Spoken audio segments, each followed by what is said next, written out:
नमस्कार दोस्तों, पंजाब 35 चैनल पर आपका स्वागत है। आज का वीडियो बहुत मज़ेदार होने वाला है, जिसमें गोदी मीडिया और सत्ता के नशे में डूबे हुए पॉलिटिशियंस की पूरी इत्मीनान से तारीफ की जाएगी, तो अंत तक ज़रूर बने रहें। पहले शुरू करते हैं दिल्ली के सीएम अरविंद केजरीवाल के क्लिप से। इस क्लिप में देखें कि कैसे गोदी एंकर की केजरीवाल ने सीटी बजाकर रख दी। जब उसके सुप्रीम लीडर पर सवाल उठाया तो गोदिया तिलमिला उठा। कई लोगों ने आके बताया, मीडिया वाले प्रधानमंत्री जी को कई बार इनवाइट करने जाते हैं, वापस आके बताते हैं अरविंद जी हम 45 मिनट प्रधानमंत्री जी के साथ थे, 45 के 45 मिनट वो आपका नाम ले रहे थे और आपको गालियां दे रहे थे। एक मिनट मुझे पूरी बात। ठीक है, चलिए बोलिए। मैं समझ सकता हूँ प्रधानमंत्री का नाम लेने से नहीं, पर आप बात को डिफरेंट अगला क्लिप बेशक थोड़ा पुराना है पर अब भी उतना ही मजेदार है। इस क्लिप में देखे तिहाड़ी चौधरी के लिए इंटरव्यू में कैसे अरविंद केजरीवाल ने मजे। मानो चाहे ना मानो और कुछ हो ना हो, पर गोदी मीडिया का अपमान करने का टैलेंट दिल्ली के सीएम में कूट कूट कर भरा हुआ है। मुझे 5 मिनट तो दोगे मुझे बोलने के लिए? 5 मिनट नहीं, ये तो टीवी है सर। देखो 5 मिनट कैसे होगा, लेकिन आप 30 सेकंड में बता दो। देखिए, बंगला, गाड़ी, जनता दरबार। काम करो ना, आप ही क्वेश्चन पूछते रहो। मेरी क्या जरूरत है सर? आप बताओ, लेकिन 5 मिनट ज्यादा हो जाएगा। टेस्ट मैच बताओ भाई, 5 क्वेश्चन के 5 मिनट भी नहीं देंगे बोलने के। एक क्वेश्चन का खुद तो पिछले 10 मिनट से बात कर रहे हैं। क्वेश्चन 5 गजब बेइज्जती है। मुद्दे 5 है और ये 5 आप ही का चैनल है, आप ही बोल लो ना, मेरी क्या जरूरत है? नहीं, आप बोलो, आपको पूरा मौका दे रहे हैं। आपकी बड़ी कृपा है सर, थैंक यू। अब आए ना लाइन पे। आइए आगे देखते हैं कांग्रेस का लाइव कॉन्फ्रेंस वीडियो, जिसमें पवन खेरा ने कैसे गोदी मीडिया का कच्चा चिट्ठा खोल कर रख दिया और बताया कि सुप्रीम लीडर का सुरक्षा कवच है गोदी मीडिया। कैसे हर अंधभक्त इसे कंज्यूम करता है और जो भी झूठ परोस कर ये सुप्रीम लीडर को बचाते हैं तो भक्त उसे बहुत मज़े से निगल लेते हैं। पिछले दिनों उड़ीसा में बहुत दुखद हादसे में हमारे कितने भाई बहन बच्चे बुजुर्गों की जान गई, पर हमारे सुप्रीम लीडर जब वहां पहुंचे तो वो हादसा सिर्फ उनके लिए एक पीआर शूट और वीडियो कैंपेन से बढ़कर नहीं था। बड़े अफसोस की बात है कि हमारी सरकार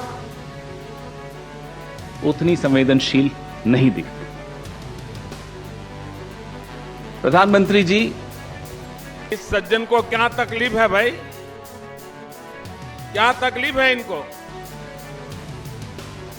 आपके रहते भारत की किस्मत के बारे में तो मैं कुछ नहीं कहूंगा, लेकिन आप की किस्मत के बारे में 2 शब्द जरूर कहूंगा।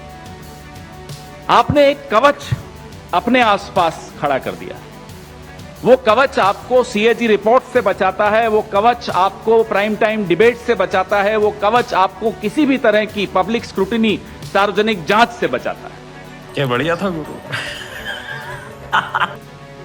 वो कवच देश की सीमाओं को नहीं बचाता, वो कवच ऑक्सीजन के लिए मारे मारे फिर रहे लोगों को नहीं बचाता, वो कवच रेल यात्रियों को नहीं बचाता, वो कवच सिर्फ और सिर्फ आपकी छवि को बचाता है। ऐसा कवच किसी सरकार को, किसी प्रधानमंत्री को कभी नहीं मिला। काश ये कवच रेल यात्रियों को भी मिलता। यही नहीं, अभी और सुनिए।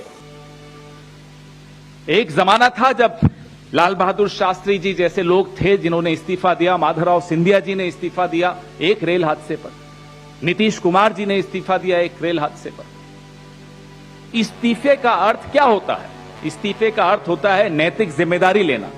ना जिम्मेदारी दिखती है, ना नैतिकता दिखती है। आपको क्या उम्मीद है यहां से कोई इस्तीफा आएगा?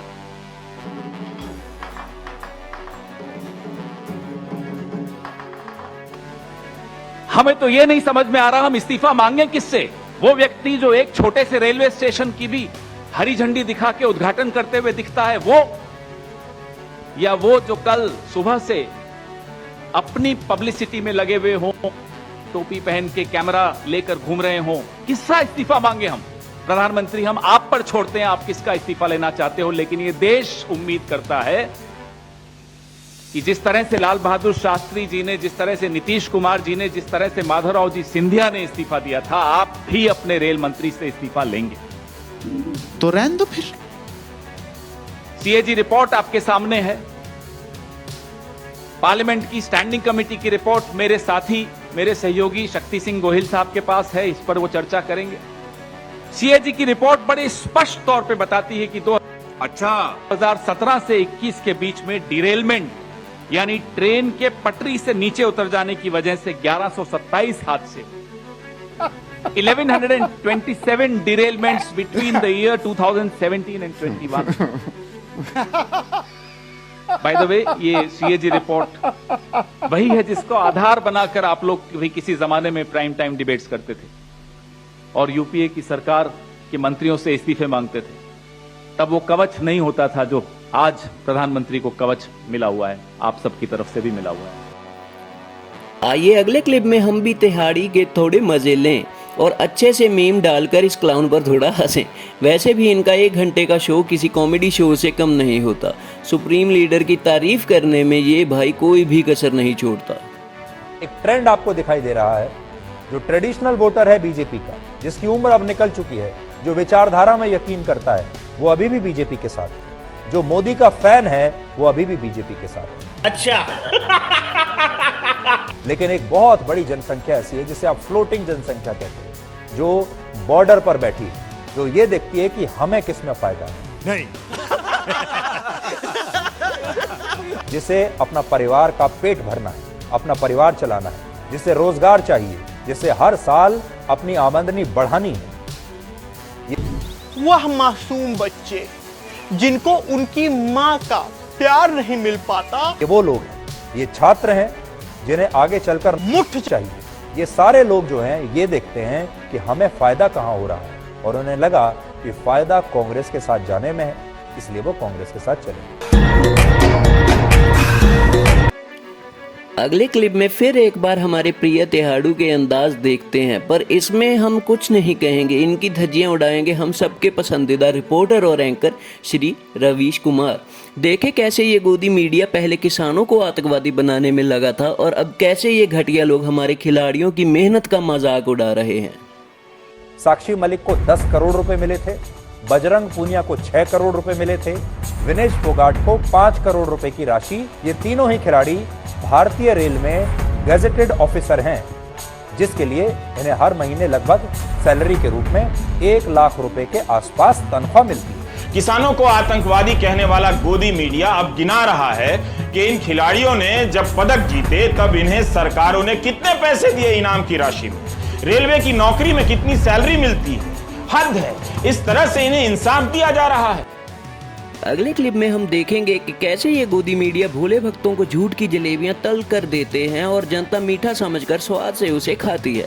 पर जनता को अगर देखना चाहिए तो रवीश कुमार, साक्षी जी, अजीत जी जैसे चैनल्स पर न्यूज़ सुननी देखनी चाहिए, ताकि हम कम से कम साफ साफ सच देख सकें बिना किसी शुगर कोट के। ऑफ रिकॉर्ड की एक और खबर आ गई। प्राइवेट समाचार एजेंसी ANI ने इसे ट्वीट कर दिया। दिल्ली पुलिस के टॉप के सूत्रों ने ANI से कहा है कि अभी तक की जांच में हमें ठोस सबूत नहीं मिले जिसके आधार पर बृजभूषण सिंह को गिरफ्तार किया जा सके। 15 दिनों के भीतर हम कोर्ट में रिपोर्ट जमा कर देंगे, चार्जशीट या फाइनल रिपोर्ट के रूप में।